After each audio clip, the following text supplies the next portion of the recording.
Hello, ladies and gentlemen. Let me introduce our new indicator included in the package. Market Profiles. As you might guess from the name, the indicator shows market profiles in several different ways. Okay, let's open it and try to install it on the chart. Let's see what its input parameters are. Let's add it. And let's study the input parameters. The first input parameter is the number of diagrams. By default, the number is 5. We have decided to limit the number of diagrams available on the graph to save computer resources. By default this number is 5 in our opinion. That's quite enough. The next parameter is the chart type. In this case, the normal mode is selected by default. In this mode, the charts will be shown traditionally, in the usual way. We will look at everything later, of course. Modes, and let's return to this issue. There are 3 types of such modes in total. Normal, buy sell, these will be displayed. Volumes for purchase and sale, and delta. Experienced traders are already familiar with these terms. They had met them more than once. Well, newcomers will get acquainted with these terms from the documentation. Next we have the target timeframe parameters. Target. This is the timeframe for which the charts will be plotted. In this case, for example, we have a time frame of 60 minutes. On this time frame we will place charts for the day. For one day. Because the next parameter is the number of target time frames. That is, one day. We can put 2 or 3 here. And then the indicator will draw charts for 2 days. Or for 3. Here we can choose not only the day, but also the minute. Or a week, if desired. The next parameter is where the indicator will get information from. In this case we choose ticks. But we can choose the minutes. We will see the difference between these sources later. I will demonstrate it in the documentation. The next parameter is size. Volume area zones. Usually it is 68, sometimes 70% is selected, in this case it is 68. Show all buffers. All buffers. In addition to the charts, the indicator also shows buffers. Point of control and others will also be demonstrated. Accuracy. In this case, we will take into account all the ticks. But if there are too many of them, a lot, we can round up. Perform rounding to 10 ticks. And if there are a lot of them, then we can choose rounding to the nearest 100 ticks. The difference between these. We will also show the modes quite clearly. Update group. Update parameter group is engaged in regulating the indicator update. Let me explain what I'm talking about. During operation, a sequence of ticks is received by the indicator. There are many of them, they can come often. For each tick, the indicator is forced to perform a large amount of work. A large volume of complex and difficult work. Calculate volume area, calculate the position of individual diagram levels, and so on. To regulate this process and make the work as easy as possible. Processor and terminal, this is the point that was created. Update type, this parameter is responsible for specifying how we will have an update. It can happen at every tick. This will be executed on every tick. Large, very large volume. Complex work. Terminals on weak processors may slow down. That's why this clause can be applied, but is not recommended. The next parameter is the buy timer. We will do the same thing when the timer goes off. This timer is set with this default period. Parameter in milliseconds, 1000 milliseconds, times per second. The timer will go off once per second, and an update will be performed once per second. But we can make our task even easier if let's choose one of these 2 points. Volume % change in this. In this case, it means this is this point. Let me give you a specific example. If we bought 100 shares initially, then the next. The update will be triggered when The volume of purchased shares exceeds 103 shares. Here are 3% more. And we will check this change once per second. Next, volume count change. This means that we will check. The need for an update is due to how much has the volume changed. If 3%, then here it is for a certain number of specific shares. So we had 100 shares, we bought another 100, as written in this case, that is 200. Once we have the total number of shares, there are more than 200, we are performing an update. The next and final item in our input parameters is view group. There's not much to comment on here. These are different colors of the diagram and indicator buffers. Next comes the transparency of the chart lines. 70% transparency in volume area. Next we have a parameter that shows exactly how to display the volume area zone. We can display in two different ways. The zone can be depicted as translucent, rectangle, or using a filled channel. I will of course demonstrate all this. Next, here's an important parameter. This is the maximum width. Diagrams in pixels. These are the 100 pixels. We'll have a diagram at its widest part. That is, in fact, the width. Lines point of control. Next is the line thickness. These are normal lines, and this is thickness of special levels. Median, point of control. On this with input parameters increasingly. We've covered everything. Let's finally get started. To the placement of the indicator. So, we're waiting for the initialization to begin. We've started our calculations. The first line, the indicator tells us about its capabilities, how many candles we have. How many bars, how many charts can we build? Well, in this case we are building 5. 1, 2, 3, 4, 5. Just as we ordered. Below are the details of how to construct each individual diagram. The indicator sees an error between the volume, which is taken into account in the diagram, and the volume that he gets from the schedule. In this case, these are the volumes on each of the diagrams. The biggest mistake, here it is. On the deepest chart in history. In this case, this one. Why is this happening? Because this is where it all begins. So it doesn't take into account all the candles, all the source candles, which relate to this diagram. He takes into account the part he sees. Here. Looking at these values, we can understand that the error is relatively small. Next, on the last line, we have the general initialization time. It's 11 seconds in this case, which is quite acceptable given the volume calculations that the indicator performs. Now let's look at what we got. Here is our diagram. Let me remind you that each line of the diagram. This is the price level. Price level. And the length of the level is proportional to the volume that was traded at this level. Each diagram consists of 3 parts. The middle part, this one, marked in blue. This is volume area. This is how its borders are marked. At the top we have the upper tail of the diagram, at the bottom we have the lower tail of the diagram. In the middle we have, besides volume area, there are several more special levels.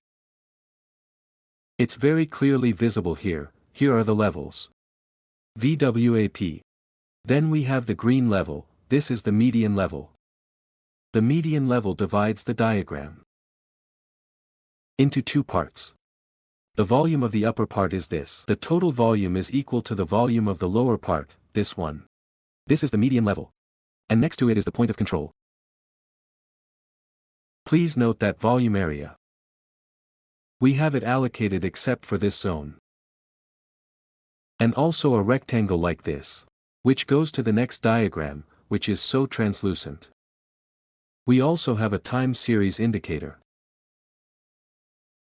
which reflect the dynamics of changes in special levels in the bidding process.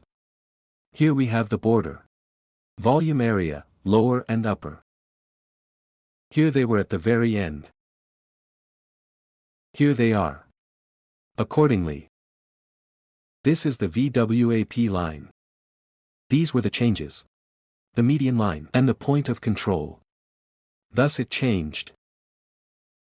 Let's try to change something now. Let's try changing the precision.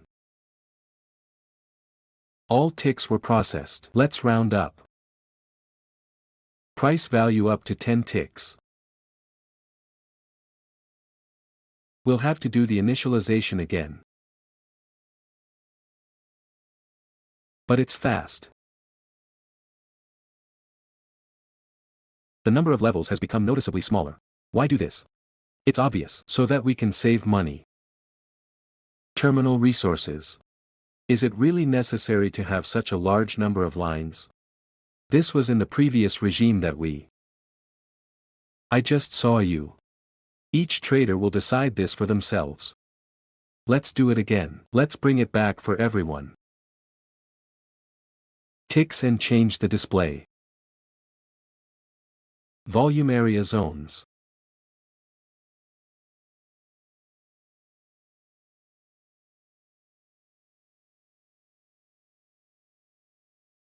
Again we wait for the end of initialization. If last time we had volume area in the form of a rectangle, now it is a filled channel. This is the picture. Okay, let's take a break for a second. I'll prepare the next scene in the meantime. Let's look at the different operating modes of the indicator. This is now normal mode. This is a common type of diagram that we know well and we just studied it. The next mode, here it is by cell.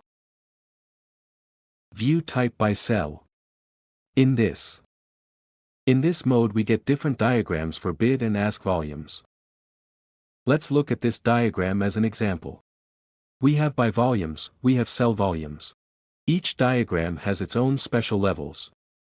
This is, for example, the median level. Median level for by volumes. And here is the point of control for by volumes. And here is the median for cell volumes. And the point of control for the cell volumes. It is clear that they do not match a little, or here, a small median here. And above the medians for cell volumes. The same picture is displayed by our indicator time series, which we see here. Or we see these same values here. In this window they are just marked a little unconventional. Well, you can understand TPOC and TMedian is for volumes in by. TPOC2 and TMedian2 for village volumes. Volume area zone in this. We don't display this case because it's not clear what it should refer to. But we have VWAP line. This line does not apply separately to the by diagram and separately to cell. It was taken from here. This VWAP line essentially repeats this one. It is taken from the normal diagram. And the third type. This is the delta. I won't explain what delta is now. If anyone doesn't know this, I'll redirect you to primary sources on the internet, in Google. There is a lot of this information. Here we also have separately VWAP time series, medium, point of control. And none of these time series are charts. It is important for us to show for each type of diagram the largest possible amount of information. That's why we took this data from normal mode and added them to this diagram. This is the picture that emerged. So, we are back to the original screen with the mode normal display of our indicator. So, we have completed the initialization. We still have an extremely low error. And the initialization was even 1 second faster. Now let's take a look at the keyboard shortcuts that are available in our indicator. The first mode. Here it is. This is Ctrl F1 and left click. In the diagram area, we get a summary of the information about this diagram. We have it all. We have both time and where she is displayed. Total traded volume. This is high-low. Main levels, volume area. And the total number in the level is 655. In this case, the next keyboard shortcut. Ctrl, Shift, F1 and left click.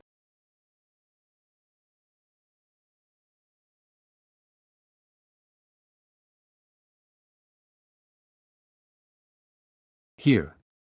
In this case, we have output.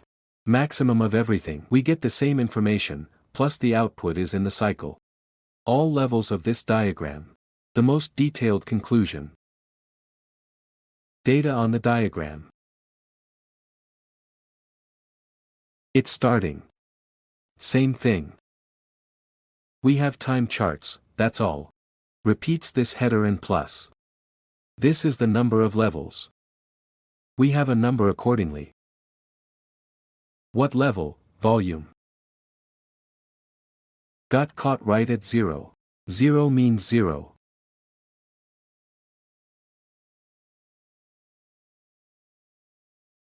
And there will be a mark on special levels. Here is the border. One of the borders, upper or lower. Median, point of control. The next frontier. But that's not all. Let's move on to the end. We have two more keyboard shortcuts. The first is Alt F1 plus left click.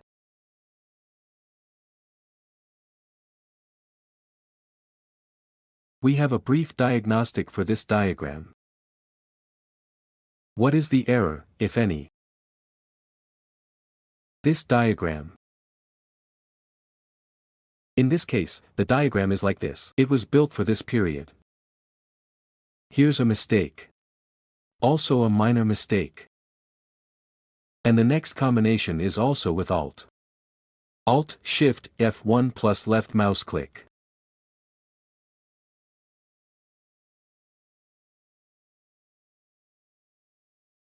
In our cycle we display brief information about all diagrams that we have on this graph. With that, ladies and gentlemen, I think we've concluded the demonstration. Let's finish. Our next video will be about work. Our indicator in test mode. I would like to draw your attention to the fact that in addition to this video, we have released fairly detailed documentation. Let's look at what we haven't covered here, supplemented and provided with our recommendations and clarifications. I ask you to be sure to read it. Thank you.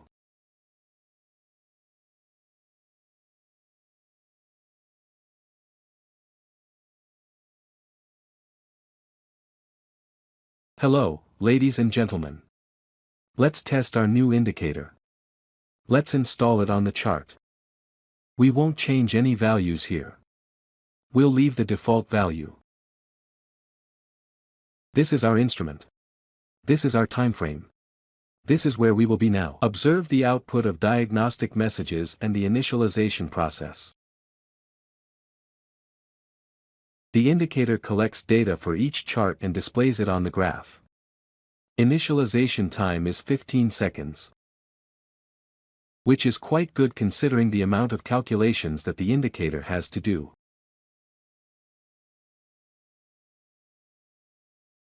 We have 1, 2, 3, 4, and 5 diagrams. Let's see how this all plays out dynamically.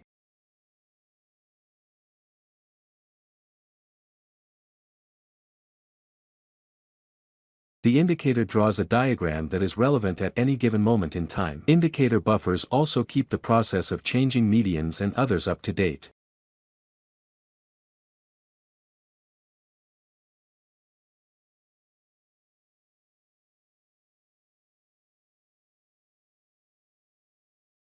We see all this here. We get a very good match between the low and high.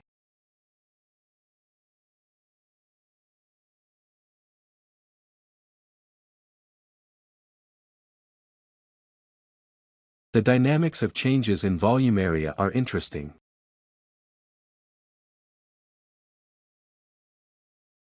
This, by the way, is one of the patterns.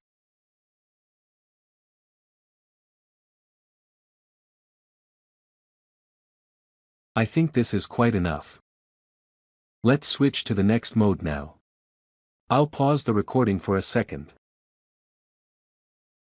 Let's continue testing, but in a different mode. We'll install the indicator on the chart.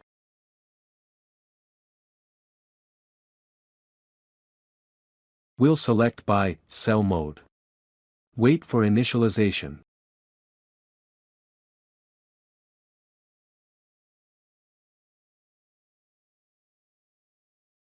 Here it begins.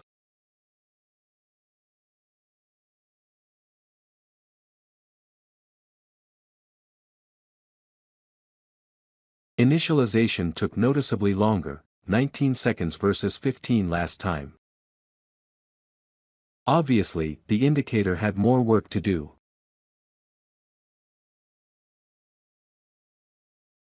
The indicator had to draw two charts, one for buy and one for sell. We have 2 points of control and 2 median values.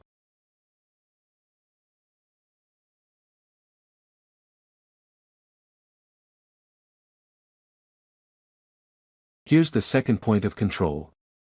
And the second median. 1 point of control for buy. And the median 2. Our second point of control and the median for selling. Let's turn it on.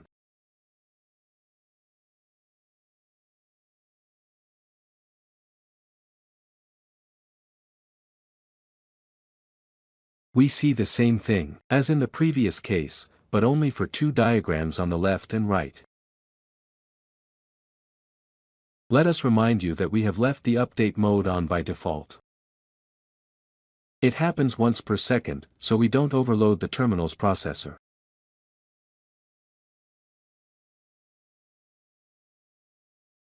We don't process every tick, which is correct. We have an indicator. Processes the entire array once per second. Naturally, the volume of area is not built in this given case, because its meaning will be unclear. But we have enough other data. Enough. Let's look at the last mode. So, let's look at the third operating mode of our indicator.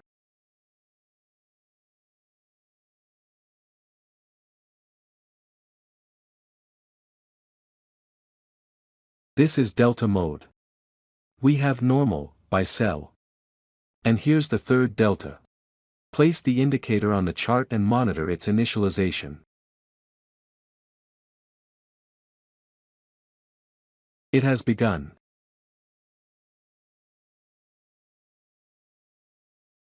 Let's observe. Initialization took 17 seconds. Let's run it.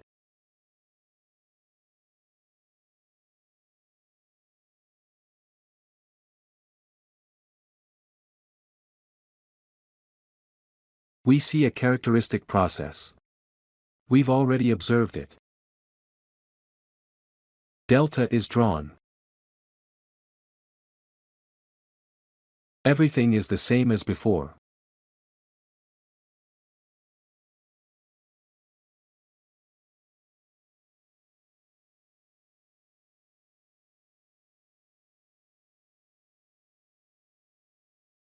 I would like to make the following clarification.